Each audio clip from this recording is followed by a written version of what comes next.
Before that, I would like to thank Mr. Zhang and Ms. Mimi for giving me this opportunity to be here. And I'm also pleased that we have our Academy Award nominee, Ms. Renee, with us today. And I'm eagerly looking forward to her speech. I love the docuseries that she made, and I just want to listen to her and why she made it, how she made it. So I'm thanking her for opening our eyes by educating us about these unsung Asian American heroes that people didn't know about. So let me just get into a quick intro. As William mentioned, I live in Maryland now. And the nice thing about Maryland is the First Lady, Miss Yumi Hogan, is Korean American. So it's wonderful to see how Governor Logan appreciates and supports diversity through his Office of Community Initiatives. About 5 years back, some of us got together and we started as a association called the Hunt Valley Indian Association. The goal was to provide cultural, educational, and community service opportunities. It's completely volunteer-based organization. Okay, we have several guests of all colors that have enjoyed our events, and you can look at the pictures here. I mean, we do a Diwali function, a fashion show. We were also involved in this with the Indian Americans for Hillary Clinton. 2 weeks back, we did a food drive for people who've lost their jobs due to COVID. We also support some religious groups and all that because we believe in equality and respect for all religions. And I think one of the guy who's in this picture is probably in the audience. So I'm just going to give a shout out to him. Hi, Devang. I'm glad you're here. Okay. So coming to the main topic, right? The reason why we are here. This is what is American Dream. So when you saw the series, we had Connie Young. She mentioned that this started in 1860s when these Chinese immigrants came as part of the gold rush. Of course, they were late. I mean, Asians are notorious for coming late to all parties, right? So they ended up working in the railroads. But the thing is, they all came with a dream, the dream of improving their lives. And I think the dream, we all have our own dreams, and we have different dreams, right? Financial, some of us are here for safety, freedom, and some of us want status. We want like bigger car, a bigger house, and nice clothes and whatnot. But I think American dream is much more than that. It's something, I call it to be in a country where there's no bias, to be in a country where there's no discrimination. And that's why I said, look, colored lives matter, Black lives matter, and Asian American unity is important. I mean, we all saw what happened, right? About 13 days back, this inhumane, cowardly display of white power by 4 officers, this has to stop. And it's up to us to make it stop. So why is this American dream important, right? Well, you looked at the series, you look at the docuseries, you see what happened. This is history, okay? Historically, Asian Americans in this country have been discriminated. 1870s, there was the anti-Chinese movement. And what was the reason? Because they thought they were a threat to the American labor, which they were not. They were out here to help. They were demonized, they were called Satans, they were burned, they were hanged, and they were killed. And the same thing happened in 1942. Japan attacks. Well, okay, that's fine. The 2 countries were at war. But what happened after that? American citizens, 110,000 Japanese Americans were incarcerated. And remember, 2/3 of those were US born. Think about that. 2/3 US born citizens were incarcerated because a foreign country attacked America. This has to stop. Same thing happened in 2001. Okay, there was a terrorist attack. Granted, that was bad. It shouldn't have happened. But who suffered because of that? It was the Muslims, it was the Sikhs. There's Islamophobia. People were killed over a terrorist attack. Citizens of America were killed because of that.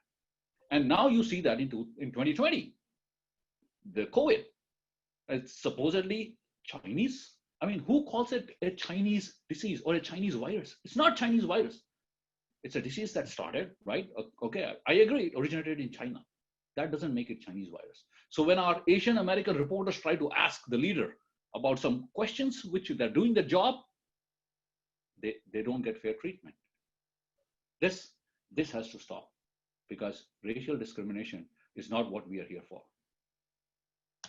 So now the question is, how do you realize your American dream, right? And this, I think, is a pretty challenging part, because our American dream is constantly evolving. Okay? There is no one answer to say, how would somebody just realize their own American dream?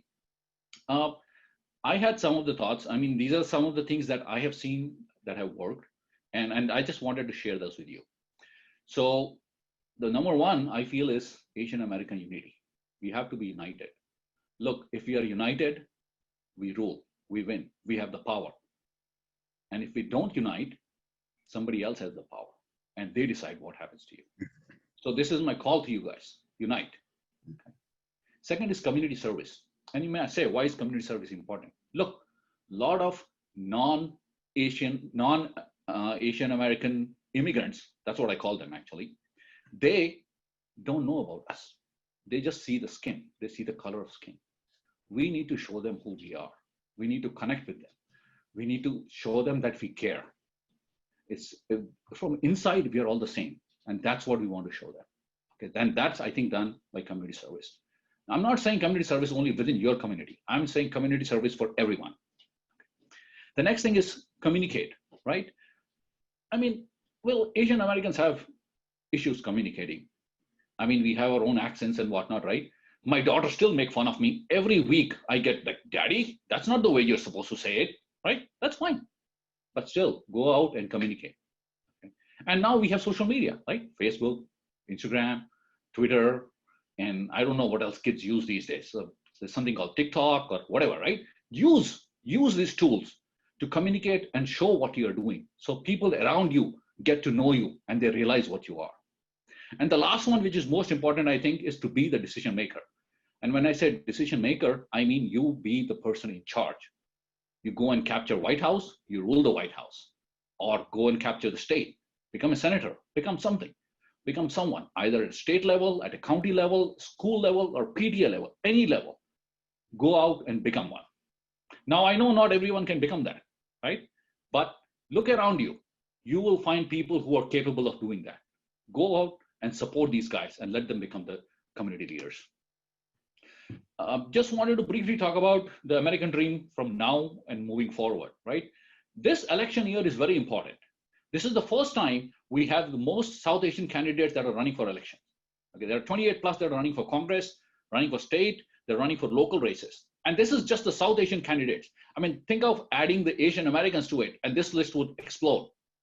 Look around, find who are these guys, find out about them. And if if your values align with their values, go out and vote. So in conclusion, I wanted to quote before I conclude, let me just summarize everything, right? So you know that what your American dream is, figure out what your American dream is and see how it is maturing. Okay? And you probably agree now that history has taught us a lesson that why we need to have that American dream and why we need to unite. And lastly, I hope you've also figured out that unless we unite together, somebody else will rule us. So if there is one thing I want to convey to you guys, if one message that you're going to take home tonight is that go out and vote in this election. That's the only way we can all be together. That's the only way we can actually gather some power. And again, I listen to Mahatma Gandhi, or I listen to his quotes, and look, you must be the change that you want to see in the world. If you don't, you can't change the world. And future depends on what you do today. Not doing anything is not an option. You have to do something. And lastly, I wanted to conclude this with a song. And this is a song, We Shall Overcome. This was a protest song and a key anthem during the civil rights movement. Dr. Martin Luther King, he used his words in his final sermon. And then a renowned Indian poet, Girja Kumar Mathur, he composed this translation in Hindi. So I'm going to read in Hindi, but the meaning is out there. You can read what it is. And if you know the song, or if any of my high school classmates are here because they have heard this song over time in school, I would request them to sing along or hum along. So here I go. हम होंगे कामयाब, हम होंगे कामयाब, हम होंगे कामयाब एक दिन.